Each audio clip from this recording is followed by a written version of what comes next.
नमस्कार साथियों। तो आज का हमारा टॉपिक है राष्ट्रपति। और राष्ट्रपति में राष्ट्रपति है जो भाग 5 के अंतर्गत आता है और अनुच्छेद 52 से 151 तक का आता है। ठीक है, इसमें अनुच्छेद हम 52 से 151 तक का पढ़ते हैं इसमें। तो जैसे संघ में आते हैं, ठीक है, संघ और केंद्र जो है वो भाग 5 के अंतर्गत आता है। और इससे पहले जो 1 से लेकर 4 तक का भाग है उसके बारे में बात करते हैं। ठीक है, तो भाग 1 में क्या है, संघ एवं उसके राज्य क्षेत्र। ठीक है, भाग 1 में क्या है, संघ एवं उसके राज्य क्षेत्र। ठीक है, आर्टिकल कितने 1 से लेकर 4 तक के इसमें हम पढ़ते हैं। ठीक है, उसके बाद आता है भाग 2। भाग 2 के उसमें हम पढ़ते हैं नागरिकता। ठीक है, नागरिकता को इंग्लिश में सिटीजनशिप कहते हैं। ठीक है, आर्टिकल 5 से लेकर 11 तक का इसमें हम पढ़ते हैं। ठीक है, फिर आता है भाग 3। भाग 3 में क्या है, जल्दी बताइएगा क्या क्या आता है, आपको भी बताना है साथ में। ठीक है, भाग 3 में आते हैं हमारे मौलिक अधिकार। ठीक है, फंडामेंटल राइट बोलते हैं जिनको। ठीक है, फंडामेंटल राइट्स हमारे जो इसमें मौलिक अधिकार। आर्टिकल कितने में आते हैं, ये भाग 3 के अंतर्गत आता है। आर्टिकल कितने 12 से 35 तक का। फिर आता है भाग 4। भाग 4 में क्या आता है, डीपीएसपी यानी नीति निर्देशक तत्व कहते हैं। ठीक है, डीपीएसपी नीति निर्देशक तत्व। ठीक है, फिर भाग 4 के ए में आता है, क्या आते हैं हमारे मौलिक कर्तव्य यानी फंडामेंटल ड्यूटीज बोलते हैं इनको। ठीक है, मौलिक कर्तव्य।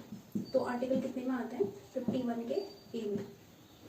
ठीक है, भाग 4 के ए में हम क्या पढ़ते हैं, भाग 4 के ए में हम पढ़ते हैं मौलिक कर्तव्य, जिसमें हम आर्टिकल 51 के ए में पढ़ते हैं। ठीक है, तो सबसे पहले आता है भाग 1। भाग 1 में हम क्या पढ़ते हैं, संघ एवं उसके राज्य क्षेत्र। तो आर्टिकल कितने हैं, 1 से लेके 4 तक का। ठीक है, उसके बाद आता है भाग 2। भाग 2 में हम पढ़ते हैं नागरिकता, जो आर्टिकल 5 से लेके 11 तक का आता है। ठीक है, फिर नंबर तीसरा है भाग 3 यानी मौलिक अधिकार, जिसमें हम पढ़ते हैं मौलिक अधिकार। वो आर्टिकल 12 से लेके 35 तक का आता है। ठीक है, ये कहाँ से लिए गए, यूएसए से लिए गए। ठीक है, जो मौलिक अधिकार है हमारे यूएसए से लिए गए।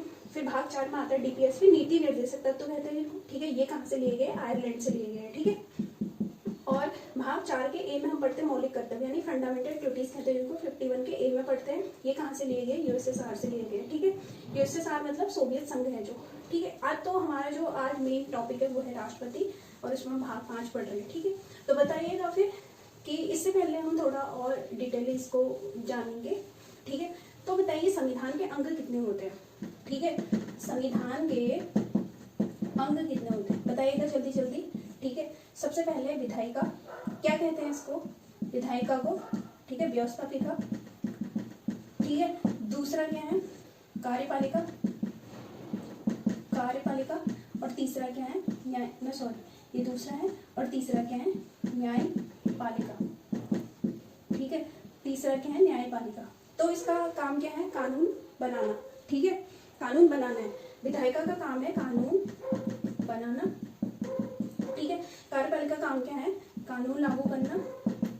ठीक है, कानून लागू करना। और जो न्यायपालिका उसका काम क्या है, कानून की समीक्षा करना। ठीक है, कानून की समीक्षा करना।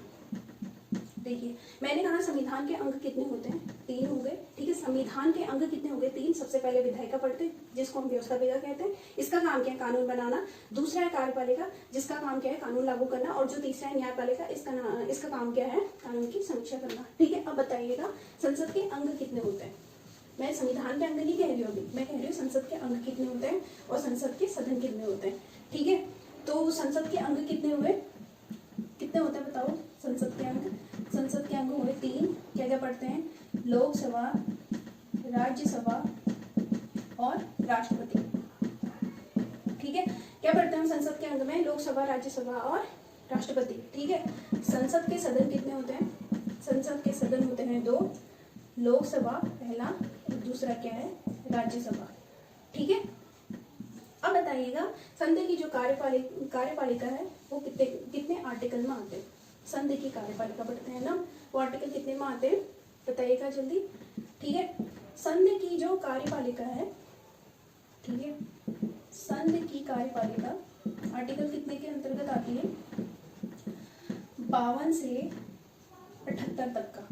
ठीक है, 78 यानी 52 से 78 के बीच में आते हैं। ठीक है, तो इसमें हम क्या क्या पढ़ते हैं, इसमें हम एक सबसे पहले हम राष्ट्रपति पढ़ते हैं।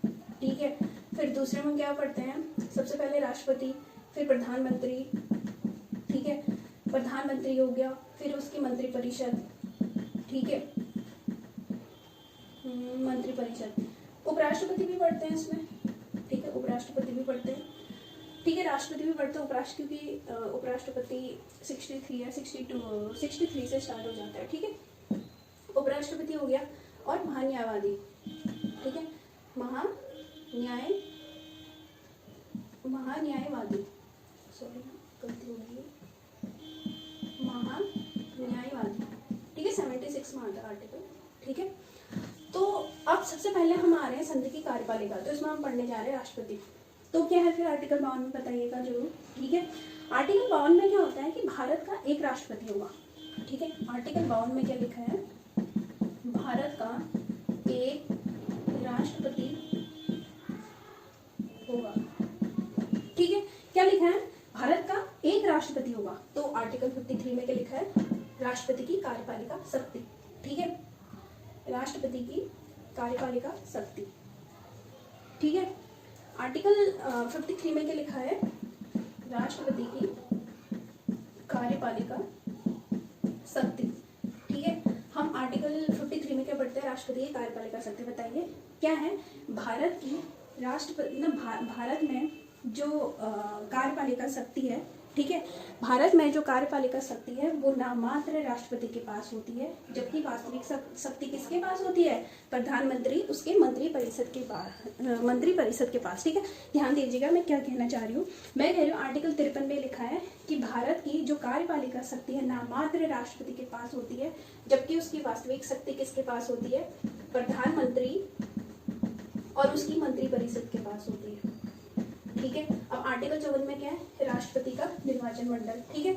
आर्टिकल 54 में हम पढ़ते हैं राष्ट्रपति का निर्वाचन मंडल, मतलब कि इसमें राष्ट्रपति के निर्वाचन में कौन कौन सदस्य भाग लेते हैं, ठीक है, पार्टिसिपेट करते हैं, ठीक है। आर्टिकल 54 में क्या लिखा हमने ना, आर्टिकल 54 में क्या है, राष्ट्रपति का निर्वाचन मंडल, ठीक है, निर्वाचन मंडल। अब बताइएगा इसमें क्या है, देखो राष्ट्रपति के निर्वाचन में संसद के दोनों सदन यानी लोकसभा और राज्यसभा के निर्वाचित सदस्य क्या करते हैं, भाग लेते हैं। ध्यान से सुनिएगा मैं क्या कहना चाहती हूँ। मैंने कहा राष्ट्रपति के निर्वाचन में संसद के दोनों सदन, ठीक है, संसद के दोनों सदन कौन, लोकसभा और दूसरा क्या है, राज्यसभा, ठीक है। मैंने कहा राष्ट्रपति के निर्वाचन मंडल में संसद के दोनों सदन, लोकसभा और राज्यसभा के निर्वाचित सदस्य क्या करते हैं, भाग लेते हैं, ठीक है। लोकसभा और राज्यसभा के क्या करते हैं, ओनली निर्वाचित सदस्य क्या करते हैं, भाग लेते हैं, ठीक है। तो बताइएगा फिर लोकसभा में लोकसभा की सीटें कितनी है वर्तमान में और राज्यसभा की सीटें कितनी है, निर्वाचित सीट बोल रही हो, ठीक है, निर्वाचित सदस्य कितने हुए 543 और राज्यसभा में कितने 233, ठीक है, यानी 233। तो ये हमारे निर्वाचित है। वैसे टोटल इसमें 245 है, जिसमें कि 12 क्या है, मनोनीत भी है, ठीक है, मनोनीत सदस्य है 12, ठीक है। तो अब देखिए इससे पहले राष्ट्रपति के चुनाव में भाग कौन कौन लेते हैं, संसद के दोनों सदन लोकसभा और राज्यसभा के ओनली निर्वाचित सदस्य क्या करेंगे, राष्ट्रपति के निर्वाचन में भाग लेंगे, ठीक है। अब क्या है, पहले जैसे वर्तमान में हमारी लोकसभा में सीटें कितनी है, 543 है, ठीक है, और राज्यसभा में कितनी है, 233 है, ठीक है। तो 545 जो हमारे 543 सीटें, इसमें से पहले हमारे टोटल कितने थे, 545 थे, ठीक है। अब 2 एंग्लो इंडियन का प्रावधान था, ठीक है, जिसमें फिर क्या हुआ, 2 एंग्लो इंडियन का प्रावधान 2019 में ही समाप्त कर दिया गया। इसके लिए संविधान संशोधन हुआ था, ठीक है, जो 2 सीटें, और वो क्या थी, एंग्लो इंडियन की थी, ठीक है, एंग्लो इंडियन की जो सीटें थी 2 थी, ठीक है, एंग्लो इंडियन। तो उसमें क्या किया गया, आर्टिकल 331 के तहत क्या किया गया, 104वां संविधान संशोधन, ठीक है, 104वां संविधान संशोधन किया गया, ठीक है, 104वां संविधान संशोधन किया गया, ठीक है, वो भी 2019 में। और क्या किया गया, 2 एंग्लो इंडियन का जो प्रावधान था वो समाप्त कर दिया गया, ठीक है। तो इसलिए इसमें तो जो मनोनीत सदस्य हैं वो 0 हुए, मतलब इसमें, ठीक है, इसमें लोकसभा में। तो अब आते हैं हम तुम्हारे क्या दूसरे कौन सदस्य राष्ट्रपति के निर्वाचन में भाग लेंगे। देखो एक आता है विधानसभा और दूसरे होता है विधान परिषद। तो विधान परिषद के ना तो मनोनीत सदस्य इसमें भाग लेते हैं राष्ट्रपति के निर्वाचन में, और ना ही निर्वाचित सदस्य भाग लेते हैं, ठीक है, ओनली विधानसभा के लेते। तो विधानसभा के जो निर्वाचित सदस्य हैं, ठीक है, विधानसभा के जो निर्वाचित सदस्य हैं वो क्या करते हैं, राष्ट्रपति के निर्वाचन में भाग लेते हैं, ठीक है। मतलब राज्यों के जितने भी विधानसभा सीटें हैं उनके ओनली क्या करेंगे, निर्वाचित सदस्य राष्ट्रपति के निर्वाचन में क्या करेंगे, भाग लेंगे, ठीक है। अब क्या था, दिल्ली और पुदुचेरी, केंद्र शासित प्रदेशों में अगर बात करें, दिल्ली और पुदुचेरी, ठीक है, दिल्ली और पुदुचेरी के जो सदस्य हैं, ठीक है, निर्वाचित सदस्य, वो क्या करते हैं, राष्ट्रपति के निर्वाचन में भाग लेते हैं। देखो पहले ये प्रावधान नहीं था, इसके लिए संविधान संशोधन किया गया, ठीक है, 17वां संविधान, ठीक है, 17वां संविधान संशोधन किया गया। कब किया गया, 1992 में, जिसमें क्या किया गया, दिल्ली और पुदुचेरी के जो विधानसभाओं के जो निर्वाचित सदस्य हैं वो क्या करेंगे, राष्ट्रपति के निर्वाचन में भाग लेंगे। ये प्रावधान पहले नहीं था। एक बार और अच्छे से मैं आपको बता देती हूँ। मैंने कहा आर्टिकल हम 54 में पढ़ते हैं राष्ट्रपति का निर्वाचन मंडल। तो राष्ट्रपति का जो निर्वाचन मंडल में है वो संसद के दोनों सदन, लोकसभा और राज्यसभा के निर्वाचित सदस्य राष्ट्रपति के निर्वाचन में भाग लेते हैं। दूसरा क्या बताया मैंने, विधानसभा के जो मतलब राज्यों के जो विधानसभा के निर्वाचित सदस्य क्या करते हैं, राष्ट्रपति के निर्वाचन में भाग लेते हैं। फिर तीसरा मैंने पॉइंट बोला कि दिल्ली और पुदुचेरी के जो विधानसभाओं के निर्वाचित सदस्य हैं वो क्या करते थे, राष्ट्रपति के निर्वाचन में भाग लेते हैं, लेकिन ये पहले नहीं लेते थे, ठीक है। इसके लिए 17वां संविधान संशोधन कराया गया 1992 में, तो जिसमें हमारे क्या हुए, दिल्ली और पुदुचेरी के जो निर्वाचित सदस्य वो क्या करेंगे, राष्ट्रपति के निर्वाचन में क्या करेंगे, भाग लेंगे, ठीक है। आज के लिए इतना ही, बाकी मैं आपको पार्ट 2 में बताऊंगी।